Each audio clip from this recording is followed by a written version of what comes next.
Hey everybody, happy Wednesday. Thanks for being here on Northern Life with us. Mr. Heff, myself, how you guys doing out there in TV land, in the Northland? Mr. Heff, Ryan, by the way, how do you normally sleep at night? What position do you sleep in? On my side. On your side? Yes. Do you ever roll? Are you a roller? Oh, definitely. Okay, Yeah. that's why I switch between on the side and With on a top sheet. With a top sheet. You got to have the top sheet except for me and Briggs. But you have, so you're rolling around a little bit. I'm always on my side or I'm on my stomach. When I'm on my stomach, I often have like my hand and my arm up and like my eye is resting on my arm.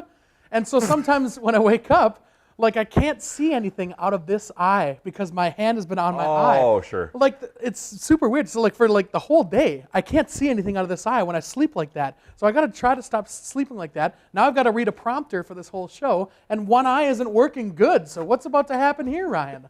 About 5 seconds into that story, our director Shadai goes, "What's the point of this story?" Oh, she said, "Where's it going?" There's no point in any story that I tell. So don't do that. Okay, don't sleep on the eye is what we're saying. All right. I'm just warning you folks at home. Just a heads up. Don't do it. Don't do it. Don't be like Hunter here. Yeah, sounds like an infomercial. Don't be like Hunter. Yeah. Hey, first things first, though, on the Iron Range, the world-famous Harlem Wizards, the basketball team, want to invite you and the whole family to join them for a night of tricks, hoops, and alley-oops in Hibbing. You can join the team on May 1st at Lincoln Middle School at 7 p.m. And the best part, the Harlem Wizards taking on a group of Hibbing teachers and staff in a big basketball game. That sounds awesome. So I don't think I've ever heard of the Harlem Wizards. Is it usually the Harlem Globetrotters? Is there different teams? Is that how it works? I believe they're separate, yeah. Okay, that's very, very cool. So that's going to be very exciting. But similar thing where it's kind of like tricks throughout the whole thing. Right. Because you've met a member of the Harlem Globetrotters before, I have, correct? yeah. You've actually spun a basketball live on air on your finger, correct? That was cool. That was crazy. Cool. I wonder if there's any betting odds for this Hibbing Harlem Wizards game. The over-under on how many points are going to be scored. You never know. The underdogs might win, you know? That's how it goes sometimes. You never know. That's very true. Here's what's coming up on today's show. Ryan here is sitting down for a chat with someone who's doing something really special in Duluth. Brittany Lind with Safe Haven is hosting a community clothing swap at Hoops tomorrow night, and we'll hear how event will help with victims of abuse, of course. So a very good, healthy conversation, of course, with her. Great person and a great cause coming up tomorrow night. And then later, Rachel Hackbarth has our Does It Work product for the week. It might be a solution for dogs who experience anxiety out there. We'll see how well it works coming up later here on Northern Life for all our dog viewers out there. Until then, we've all heard the phrase, don't put all of your eggs in one basket. We also heard the phrase, don't sleep on your arm. Your eye's going to stay shut forever. That classic phrase. Classic tale. But with Easter coming up this Sunday, a social media influencer is putting all of her eggs in one toilet. Kate Heintzelman, who goes by Kate Will Try Anything on social media, shared a video of herself dyeing eggs in her toilet ahead of Easter. In that Instagram video, she claims this method is, quote, the best way to dye your Easter eggs. Or we could just do normal things, like, I don't know, not this. Who comes up with this idea and does this? Sadly, I did scroll on that at Kate Will Try Anything social media account. She also prepared a Thanksgiving turkey in her toilet.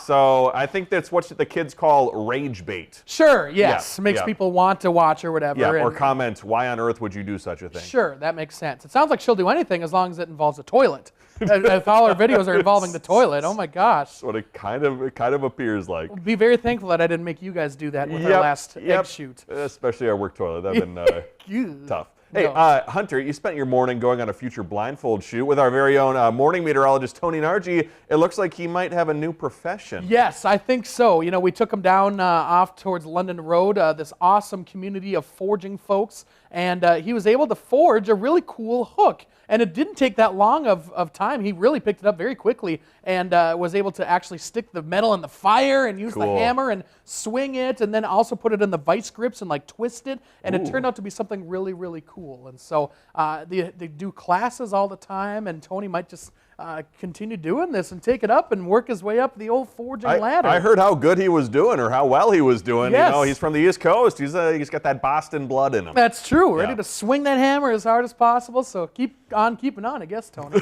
You can find that future blindfold, I believe, next week. Yes. Here on Northern Life. Should be a lot of fun. Hey, for parents out there, minivans get mocked a whole lot, but the people who own them are sold on the practicality and the convenience of it. And I came across this article on Yahoo Life that was titled, "Minivans Aren't Cool." And these parents say, shut up and drive. TV personality Maria Menounos is a minivan fan, In a tech talk, she said, "I don't know why people hate on minivans. I've got a sunroof, I've got automatic doors, and I've got a nice, comfy captain's chair." I mean, I understand that, I totally do, but sometimes the things that are practical aren't cool, you know? Like, sure, everything is involved with those. I love minivans, but to me, they just don't really look the coolest, which is okay. You don't need to look cool. Our Northern Life team does have a minivan. We do.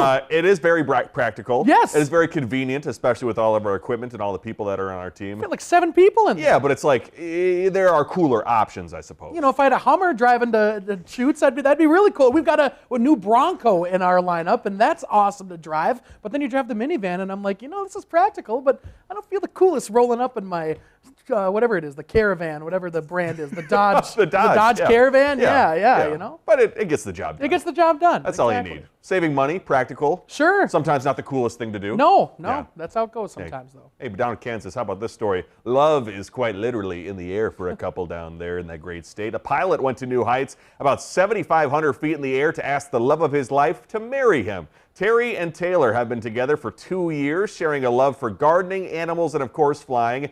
And while at work, she tracked his flight on that website, and on the screen, the flight path wrote, will you marry me, Taylor? Roughly an hour and 45 minutes of loops, turns, and turbulence later, Terry landed and got the answer he was looking for. Aw, you got to be pretty precise, I would think, to make it perfectly like that. That was very good handwriting. Also good news that she said yes, because it would have been a long flight. Oh, I can't imagine doing something like that. Would you ever propose like that, maybe? Maybe someday. Maybe someday. Coming up, pet owners are using dogs to help their dogs. We'll see you after the break.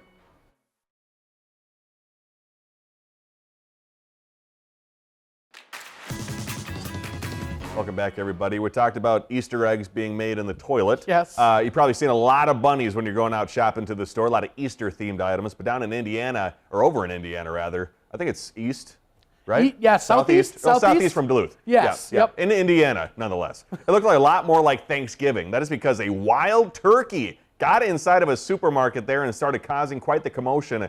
An employee called 911 to report the wild animal was chasing people around, even knocking products off the shelves. And this body cam footage shows a canine officer here eventually approaching the turkey and grabbing it and carrying it out by its feet. Took it outside the store safely and released it in a nearby wooded area here. So in the end, no harm, no foul. That's pretty Classic. good. That's a solid pun right there. But I don't understand why turkeys are so confident and they're so like aggressive. Why are they so aggressive? Like, are they angered that they weren't the nation's bird? You know, they were supposed to be with Benjamin Franklin. Perhaps My they're cousin angry. the eagle Yes. took that title from me. Exactly, you know, but I just, anytime, there used to be a group of wild turkeys on my way to school, I believe. Would they mock you? Or? Well, they wouldn't mock me, but they would chase the car. It was right by a stop sign. So you'd park at the stop sign, and they would come to try to peck your car. And it's like, dudes, what are you doing? I could easily overtake you guys, but no, they have confidence, and I don't understand where they get the confidence from. Leave me alone. You know, another thing, too, with the changing of the seasons, I saw my first goose of the year the other day. Oh, okay. Yeah, I'm not happy that they're back. That's always gross. Yeah. That's a gross situation when those things start returning.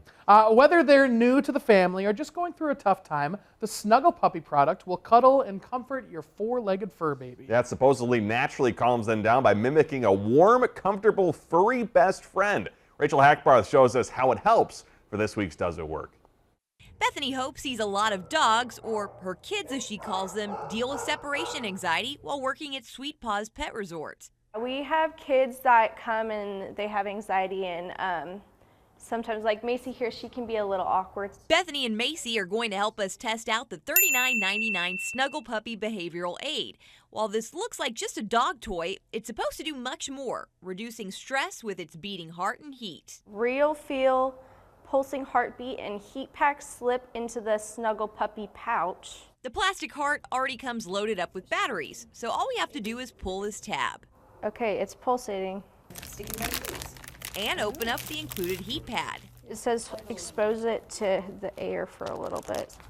Oh, it's doing something. And what is it doing? It's getting warm a little bit. Bethany can feel the Snuggle Puppy's beating heart, but what will Macy think of its advertised calming effect? Good girl, Macy.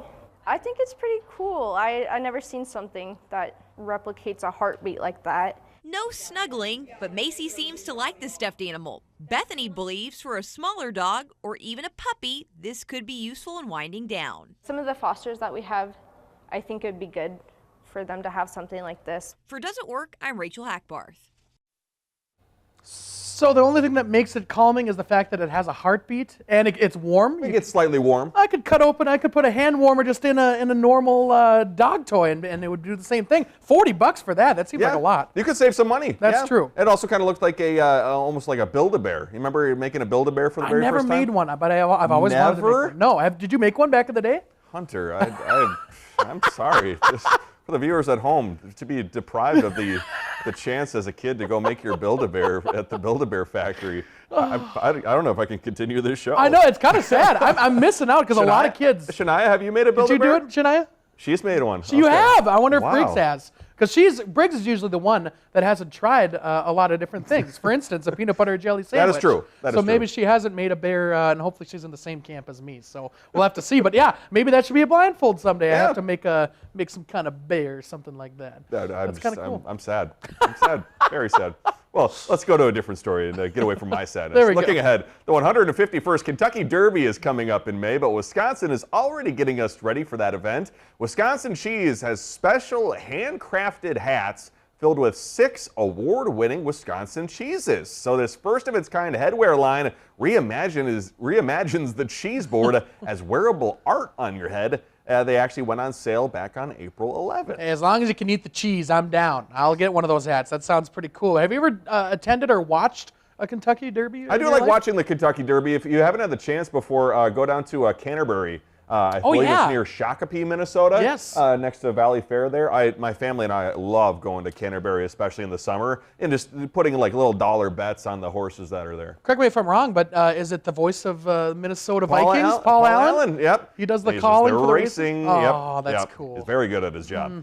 So I like that hat too because like if you're hungry, you go, oh my gosh, I got cheese on my head. On a hot day though, it's going to start melting down your side and you turn into a plate of nachos. That's not good. As Shania said, and I believe too, just get some chips under there. There we go.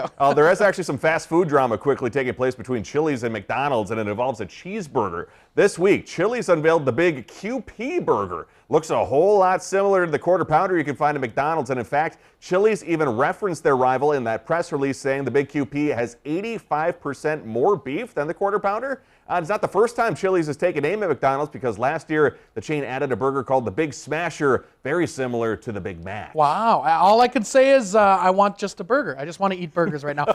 Most burgers are the same though, aren't they? Yeah. Doesn't matter where from. Coming up, a great community event is coming up tomorrow here in Canal Park. We'll chat about it.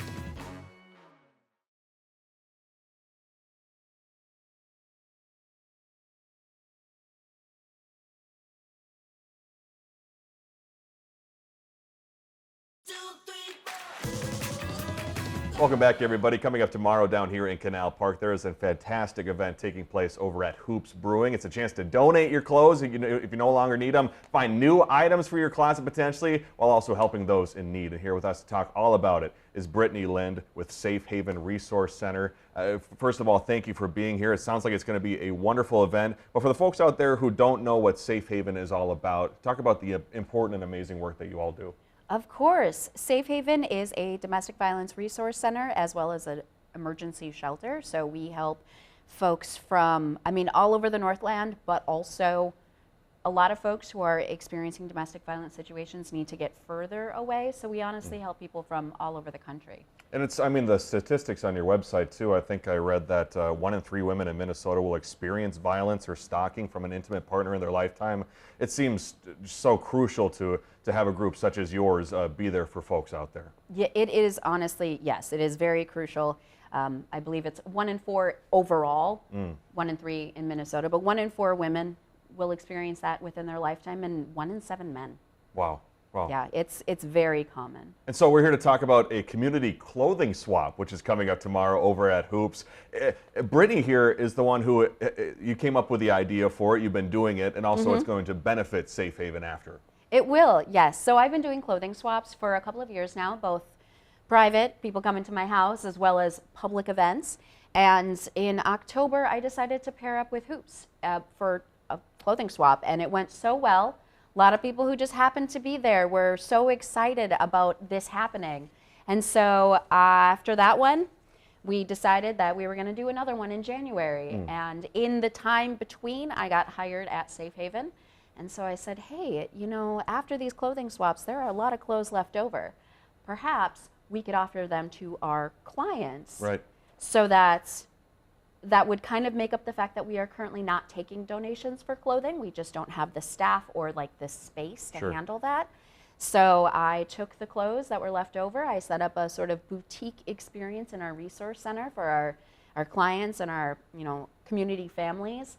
And yeah, folks came and shopped. It seems like such a great, idea for the folks who get help from Safe Haven. Yeah. But also, Brittany here told me before we started our interview that everything she's wearing right now is from the community clothing swap. It is. It is. So we had over 100 people show up to our last one. We're hoping for just as many folks this time. But you know, if you're looking to refresh your wardrobe before summer, or if you're looking for an outfit to wear on the news. Yeah, it's perfect. Yeah. It's perfect for both. It and is. A great way to keep clothes out of the landfill as well. Exactly. There's an absurd amount of clothing that gets thrown into the landfill every year. So the ability to reuse clothes and have it find new life and just give it to someone else who might want it. Someone obviously didn't want this blazer, but honestly, every time I wear it, I get compliments. It is a great blazer. It is a great blazer. And if the folks can't make it out to this community event, what are other ways that they can help Safe Haven as well? We have a lot of events that are coming up this summer. So if you just keep an eye on our website as well as our social media, you'll be able to find those. Wonderful. Brittany Lind with Safe Haven, thank you for being here. We hope you have an amazing event. You're going to want to stop by Hoops Brewing. It's coming up tomorrow night, 6 to 8:30 p.m. to take part in this April clothing swap with Safe Haven. Folks, so excited about the one that would happen in January, like Brittany was saying, and they're throwing another one here in April. Bring your clothes to donate, grab a beer, and guess what? It is also vinyl night there. Once again, coming up tomorrow night at Hoops, 6 to 8:30 p.m. here in Canal Park. Thanks for stopping by, Brittany. Of course, thank you. See you after the break.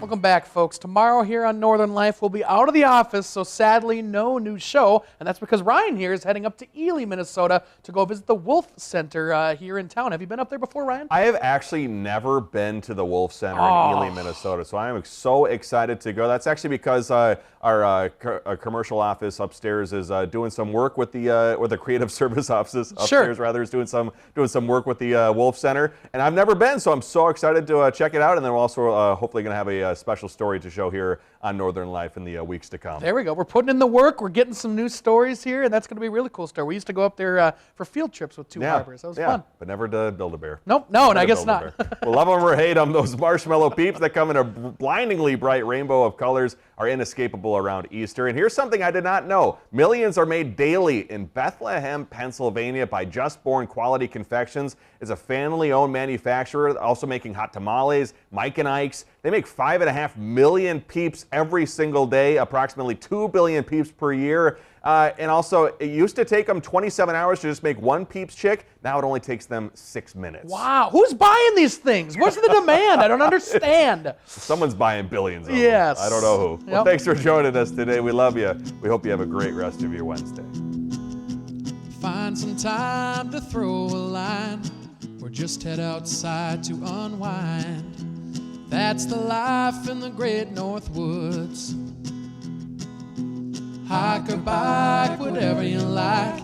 Get out in the day, enjoy the night.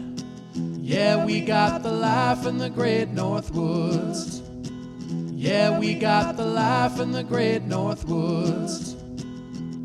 Yeah, this is Northern Life.